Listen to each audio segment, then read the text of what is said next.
Donc ici, on est au niveau du cuiseur et de la chaudière. Donc quand on a la matière première, on procède au calibrage. Donc je rappelle au passage que nous sommes au niveau de l'unité de transformation des noix d'acajou de Kwandé et l'unité CK Philippe. Donc quand on a la matière première, on passe au calibrage et les noix calibrées, on les met dans le cuiseur. Le cuiseur a une capacité d'une demi-tonne, c'est-à-dire 500 kg. Mais nous, on fait généralement 200 à 300. Donc, quand on le met, on ferme hermétiquement et la chaudière est alimentée en eau et en bois de chauffage. Donc, quand on chauffe à un degré donné, environ 2 heures de temps, on ouvre par où va passer la vapeur. Et c'est cette vapeur qui va fragiliser les noix qui sont dans le cuiseur. Et ça a environ aussi 2 heures de temps.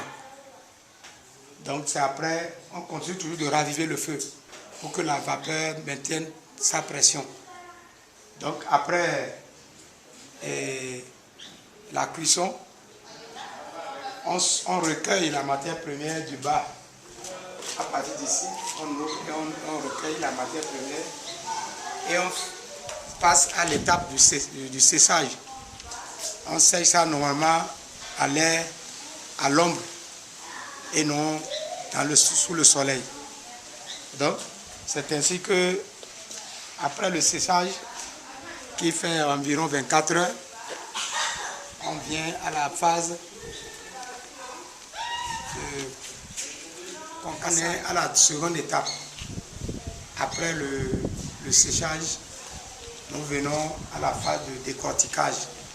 On appelle ça aussi le concassage. Donc c'est pour séparer les coques des amandes. Donc c'est cette étape qui permet d'obtenir les amandes maintenant. Et les coques sont à part. Donc on fait ça à l'aide de 2 personnes. L'autre qui utilise la machine. Si on va au champ, vous allez voir là. D'accord, c'est bon. Et le produit sort et l'autre qui sépare les coques des amandes. Tu parles de la moutarde. Vous connaissez la moutarde? La moutarde. Parce qu'il paraît qu'avec... C'est ça que tu disais à Juju, avec la pomme. C'était une sorte de moutarde. Donc alors, après avoir obtenu les amandes, on passe à la 3e étape. Et cette 3e étape, c'est l'étape d'envoyer ça au four. C'est l'étape du four. Donc après avoir obtenu les amandes, à partir du décortiquage, nous envoyons ces amandes dans les compartiments du four. Ce four-là, ce compartiment a par exemple près de 5 plateaux. Voilà, les amandes sont là.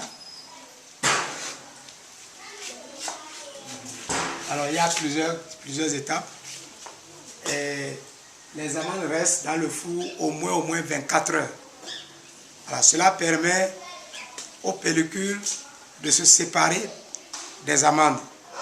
Ces pellicules gonflent et elles se séparent légèrement des amandes.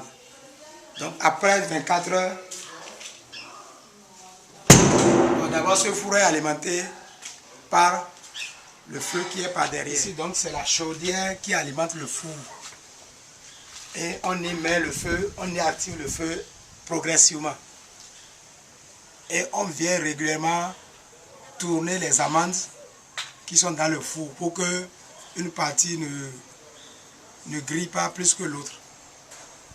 Donc et la température minimale c'est 40 degrés au niveau du four. Bon, ça peut aller à 50 degrés, c'est pas grave. Mais l'essentiel est que c'est de surveiller constamment. Parce que ce travail de longue haleine, il ne faut pas que ça se gâte au niveau du four. Donc là, c'est la partie la plus sensible. Donc, après 24 heures, on sort les amandes et on va maintenant à la salle de dépelliculage. Une fois que ces amandes sortent du four, après 24 heures, bien sûr, de séance, on les amène dans cette salle de dépelliculage. Et On voit les hommes en train de travailler. Donc, cette phase-là consiste à enlever les pellicules et sortir les amandes blanches.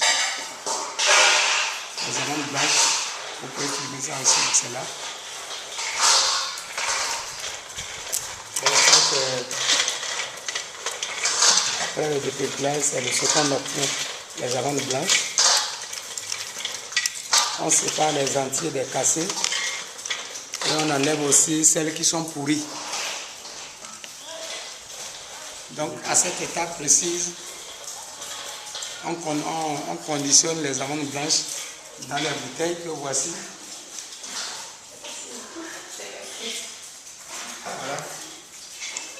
Ça c'est purement naturel.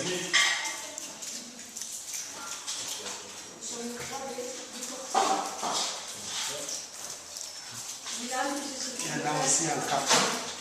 Seulement que ce n'est pas transparent. Mais on voit par d'ici que c'est les amandes blanches.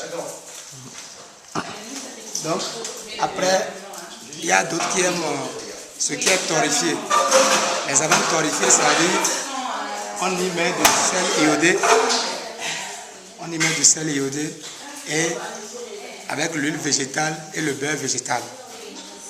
Et c'est ça qui nous donne maintenant cette qualité. On quitte l'étape blanc à l'étape beurrée. Donc ça, c'est des amandes beurrées. L'autre, c'est les amandes non beurrées qui sont naturelles.